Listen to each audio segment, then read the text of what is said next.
Welcome to our grooming showdown. Today, we are comparing two popular grooming kits, the Braun All-in-One Style Kit Series 5471 and the Showdown 17PC Beard Grooming Kit. Both products promise to deliver exceptional grooming experiences, but they cater to different needs and preferences. Let's dive into their features and see which one stands out.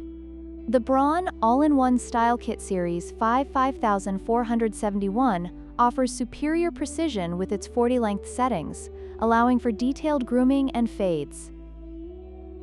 In contrast, the Showdown 17PC Beard Grooming Kit relies on standard combs for length adjustments, which may not provide the same level of granularity. This makes the Braun a better choice for users who prioritize precision in their grooming routine.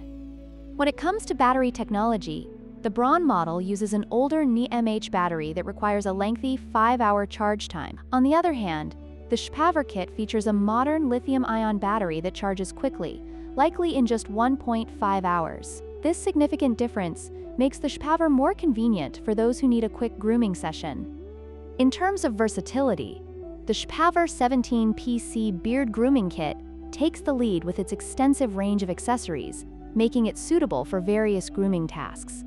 The Braun All-in-One Style Kit, while versatile, comes with a more limited 10-piece set. If you are looking for a comprehensive grooming solution, the Showdown kit might be the better option. In conclusion, both the Braun All-in-One Style Kit Series 5471 and the Showdown 17PC Beard Grooming Kit offer unique advantages. If you value precision and brand reliability, the Braun is an excellent choice. However, if you prefer a more versatile kit with modern battery technology, the Showdown stands out. Don't forget to like, share, and subscribe for more grooming comparisons.